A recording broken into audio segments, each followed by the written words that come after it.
রাসূলুল্লাহ সাল্লাল্লাহু আলাইহি ওয়াসাল্লাম বলেছেন, ইয়াতি আলান নাসি জামানুন ইয়াজতামিউনা ফিল মাসাজিদি লাইসা ফীহিম মুমিনুন। এমন একটা জামানা আসবে, মানুষগুলো জামাতের সাথে নামাজ পড়বে মসজিদে, কিন্তু ইমাম মুয়াজ্জিন মুসল্লি একজনেরও ঈমান থাকবে না। قال النبي صلى الله عليه وسلم تكون بين الساعة فتن كقطع الليل المظلم يصبح فيها الرجل مؤمنا فيمسي كافرا ويمسي مؤمنا فيصبح كافرا। বিশ্বনবী ঘোষণা করে গেলেন, কিয়ামতের আগে এমন পরিবেশ তৈরি হবে, মানুষগুলো সকাল বেলায় মুমিন থাকবে, সন্ধ্যা বেলায় কাফের হয়ে যাবে।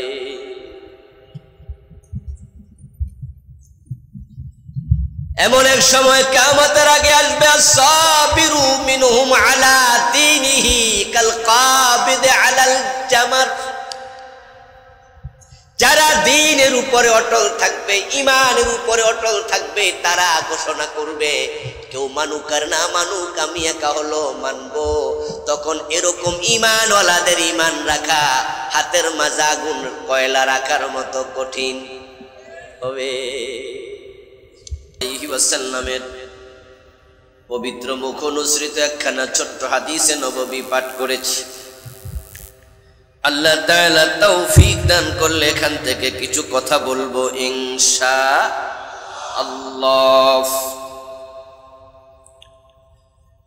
সূরাতুন নামলের শেষ রুকুতে আল্লাহ তাআলা মূলত আখিরাত নিয়ে কথা বলেছেন। তিনি আমাদেরকে শোনালেন, এমন একটা দিন আসবে যেদিন সিংহায় ফুৎকার করা হবে। সিংহায় ফুৎকার করার পরে আকাশ এবং জমিনে যত মাখলুক আছে সব মাখলুক তটস্থ হয়ে যাবে। অতঃপর তারা সবাই মৃত্যুবরণ করে আল্লাহর কাছে উপস্থিত হবে। হে নবী, আপনি সেদিন দেখবেন পাহাড়গুলো মেঘমালার মতো উড়ে বেড়াচ্ছে। যেই পাহাড়গুলোকে আপনি আজকে স্থির অবস্থায় দেখতে পাচ্ছেন, এই পাহাড়গুলোকে আল্লাহ তাআলা বড় শক্তিশালী করেছেন। সুনআল্লাহি আল্লাযী ইয়াতকানা, এবং এইভাবে শক্তিশালী করা এটা আল্লাহর কুদরত।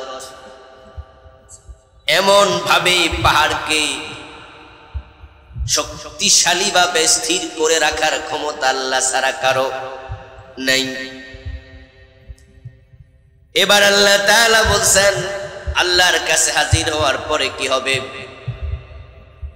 যে ব্যক্তি দুনিয়াতে একটি ভালো কাজ করেছে, আল্লাহ তাআলা তাকে তার কর্মের চেয়ে অনেক বেশি প্রতিফল দেবেন। এবং যেই মানুষগুলো ভালো কাজ করে, ওই মানুষগুলোকে আল্লাহ তাআলা কিয়ামতের ভয়াবহতা থেকে হেফাজত করবেন।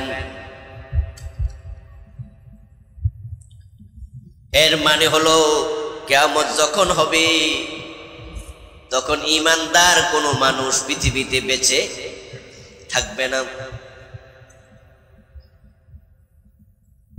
লা তাকুমুস সাআতু ইল্লা শিরারান নাস,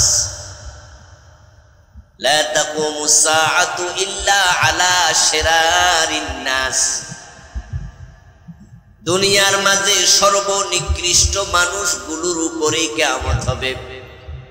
তাহলে যারা ভালো মানুষ তাদেরকে আল্লাহ হেফাজত করবেন কিয়ামতের ভয়াবহতা থেকে। মানে হলো কিয়ামতের আগেই আল্লাহ তাদেরকে দুনিয়া থেকে তুলে নিয়ে যাবেন। ওমান জা বিসাইয়্যাতি ফাকুব্বাত উজুহুহুম ফিন্নার। আর যে মানুষগুলো দুনিয়াতে হায়াত পাওয়ার পরে তারা ভালো কাজ করে নাই, মন্দ কাজ করেছে, মন্দের গড্ডালিকা প্রবাহে গা বাসায়া দিছে, যোগের সাথে তাল মিলাইছে, শরীয়তের সাথে তাল মিলায় নাই, এমন লোক সমাজে আছে কিনা?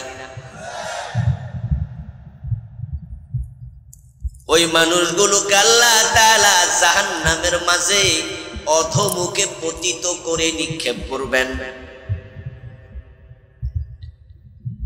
এই আয়াতে কারিমার মূল আলোচ্য বিষয় হলো দুনিয়া থাকার জায়গা নয়, আখিরাতের চিন্তা মাথায় রেখে দুনিয়ায় চলতে হবে।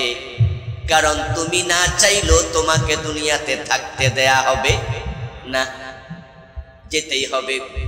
যেতে চাইবে না, আপনাকে আমাকে যেতে বাধ্য করা হবে। আল্লাহ আখিরাত স্মরণ করিয়ে দিচ্ছেন। এর কারণ হচ্ছে আখিরাতই হলো আমাদের মূল গন্তব্য, আমাদের চূড়ান্ত ডেস্টিনেশন। আমরা এখানে কেউ স্থায়ী নই, আমরা সবাই এখানে মুসাফির। এখানে থাকতে চাইলেও থাকা যায় না। দুনিয়ার কত রাজা বাদশা ক্ষমতাওয়ালা মানুষ ছিল, কিন্তু তারা কেউ দুনিয়ায় থাকতে পারেন নাই। আমরা চলমান পথিক। আমাদের পথ চলা শুরু হয়েছে রুহের জগৎ থেকে। আমরা এক জায়গায় গিয়ে থেমে যাব, তারপরে আর চলা চলবে না, চলাচল ক্লোজ। এর আগ পর্যন্ত আমরা চলমান।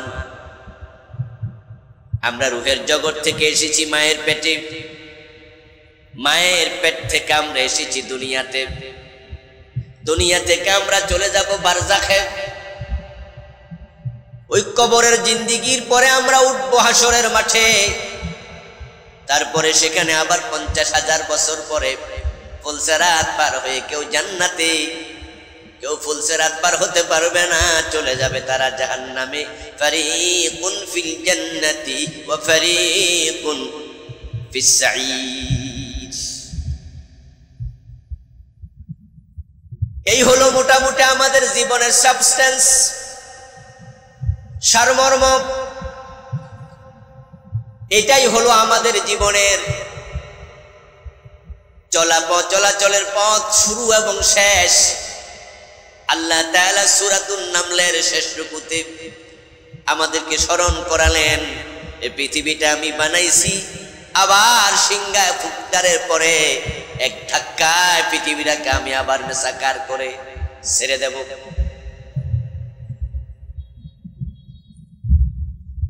আল্লাহ তাআলা বড় মায়া করে, বড় ভালোবেসে এই পৃথিবীটাকে আমাদের বসবাসের উপযোগী করে বানালেন। এই জন্য গাছপালা বানাইছেন আগে, নদী নালা বানাইছেন আগে, পাহাড় বানাইছেন আগে, সূর্য চন্দ্র বানাইছে আগে, মানুষ বানাইছে। সব কিছু রেডি করার পরে কোরআনে বলেছেন খালাকালাকুম মা ফিল আরদি জামিআ। ও আমার বান্দা, দুনিয়াতে যা আমি বানাইছি সব তোমাদের জন্য বানাইছি।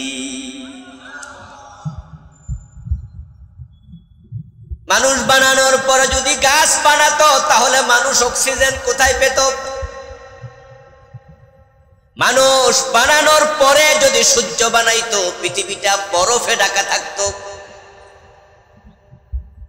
মানুষ বানানোর পরে যদি পানি বানাইতো, মানুষ পিপাসায় পানি বানানোর আগে মরে যেত। মানুষকে বানানোর আগে যদি আল্লাহ পরে যদি পাহাড় বানাতো, পৃথিবীটা অস্থির থাকতো। এই জন্য পৃথিবীটাকে মানুষের বসবাসের 100% উপযোগী করে বানায়া তারপর আল্লাহ মানুষ বানাইছে।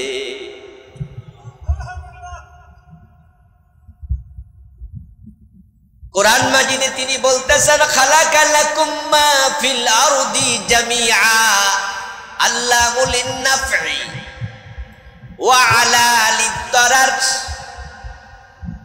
আরবি ব্যাকরণে লাম এবং আলা এগুলো হলো হরফে জার। আরবি গ্রামার এগুলাকে বলে হরফে জার। এগুলো এক